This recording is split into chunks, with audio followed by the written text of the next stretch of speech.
Hello, friends, and welcome back to Stories About Entitled People.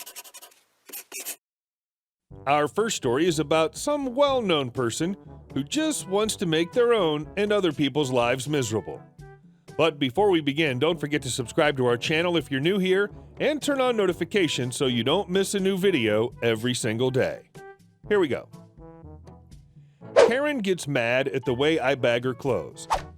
I used to work at a discount department store. The name rhymes with boss. If you're unfamiliar, we buy the clothes from the big stores that don't sell, and we sell it for a fraction of the price. We actually had some decent stuff that was priced close to the thrift stores. The thing is, they make their money by understaffing and hoping to sell high volume. As we were understaffed, we didn't do the fancy folding and boxing that you might see at a Macy's, just a normal plastic bag, like a grocery store. This story begins during the holidays when all retail is a nightmare. I was a cashier and trying as hard as I could to get people through the long line, having worked 8 hours with no breaks. Remember, understaffed. This woman takes a giant cartload of clothes, think like 3-foot pile of clothes, and throws it on the counter. I start trying to untangle this giant mess she made and scanning her items in.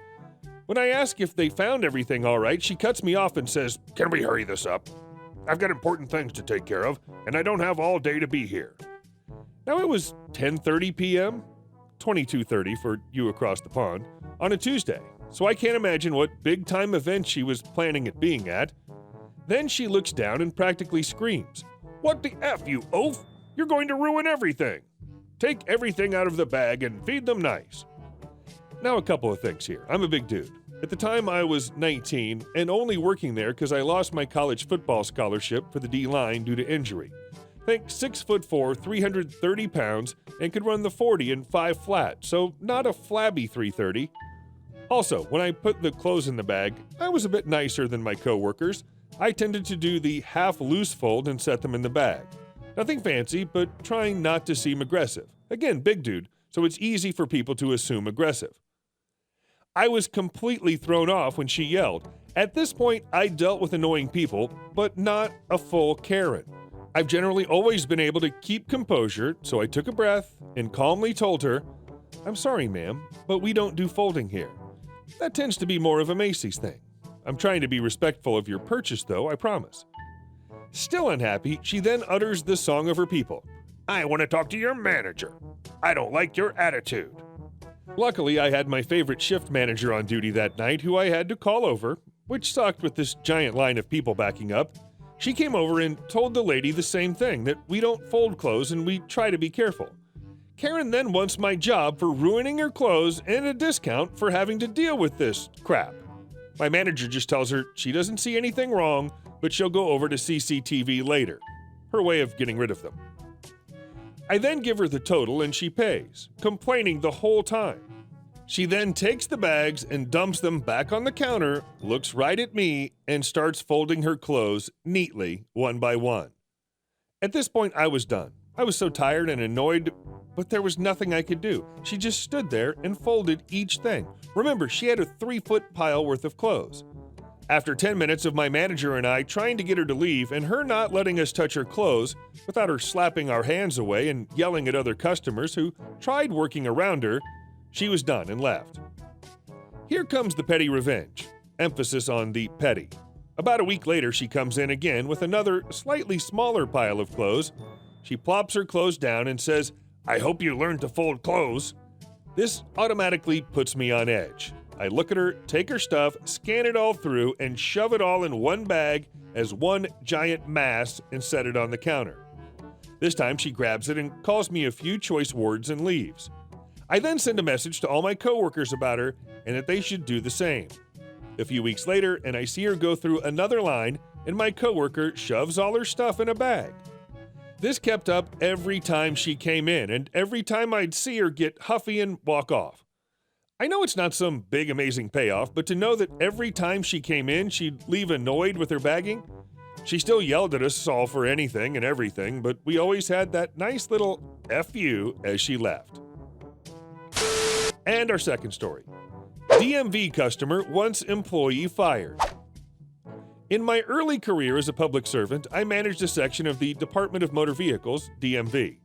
I had one public-facing counter and 10 other employees in the back. I always told the people at the loan window to call me if they had a difficult customer because I didn't want them to feel intimidated being all by their lonesome in a tiny space in a lightly trafficked area. Well, my grumpiest, most difficult employee was always rubbing people the wrong way, and we had a huge meeting where I had to tell her that her job was on the line in the future and I needed her to be rainbows and kittens and to call me before anything went sideways. So 2 hours later, she calls me with this saccharine tone in her voice and said she needed me to help a customer. So I make my way to her tucked away corner, and this customer is towering over her and screaming with spittle flying out of the corners of his mouth. My employee is literally pressed up against the filing cabinets to get as far away from him as she can. Irate customer wants us to find out what the VIN was on a vehicle he owned in 1955. Then he wants to know who owns that car. So for part 1, finding the VIN, we can do a record search on microfilm for $10 an hour plus $10 for the record. He has to provide a credit card in advance and authorization to charge up to X hours for searching. He doesn't care how long it takes, he just wants it now and he's going to wait for it. We had about 40,000 rolls of poorly indexed microfilm, so he could be looking at an entirely unreasonable charge. Oh, and he wants to wait for it. As for who currently owns the car, we would have to find every instance of that car's registration to find the last known registration, but we never microfilmed registration until 1996, so it's unlikely that we could locate it. On top of that, we won't give out that person's information without certain criteria being met, none of which this guy's satisfied. So I walk up to this angry dude and he turns on me and starts to yell at me. I hold my hand up like I'm a traffic cop and say, "Sir, I'm absolutely going to help you, but I could help you faster if we used calm, quiet voices." To my utter surprise, he stopped yelling, but he began insisting that my employee be fired right now. I explained that we have a disciplinary ladder that we follow, and I will absolutely have my employee brought up for review. Then I sent her to my desk with instructions to bring me the blue folder in my top left drawer. Then I explained to the customer that I would need approximately 40 hours to locate his original VIN, assuming the film hadn't been destroyed by the ravages of time, and assuming it wasn't in the drawers I expected it to be in. I also guaranteed that I'd never have to work with that employee again. He signed off on an $800 authorization for time, and I told him I'd personally call him as soon as I reached the end of the 80 hours of search time or found his records. So he reluctantly left when I indicated that I needed to go find what was taking my employee so long to bring me my blue folder and discuss the discipline I'd promised. So I went to find my employee sitting in my chair with my blue folder. It was full of Dove chocolates and a note I wrote to myself on my first day there. Everything will be okay. She was holding the folder and looking confused and scared.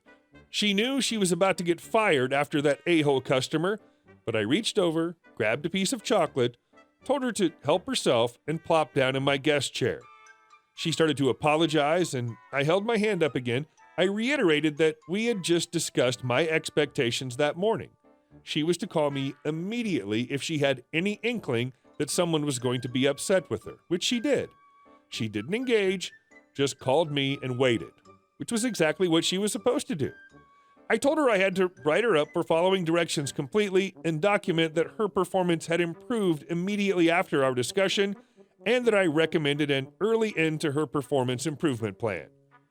So I sent a different employee to find the guy's records, which took about 25 hours. Then I called the guy to explain that we found his VIN, but were unable to find any other record of it after he bought it. We told him he could come down and pick up a copy of the record. The same employee he demanded to be fired was there when he came to pick up the record. She held one finger up to him to indicate that he should wait, closed her window, and called me. I personally walked down to deliver his record. He started yelling at me that I promised to fire the employee. I corrected him that I agreed to consider the disciplinary ladder and that he would never have to work with her again. Never did I promise to fire her. He left in a huff with his useless VIN from a vehicle that probably didn't even last 20 years before it got junked. And car junkies? It was some kind of MGA car, which I'd never heard of before that. And our last story. Cheat an old lady? Have fun keeping your store. I was the manager at a postal annex store for about 6 months. We basically shipped UPS and FedEx and just charged more for the convenience. We did printing and other things, one being paper shredding. The owner-operator, Joe, was a bipolar A-hat.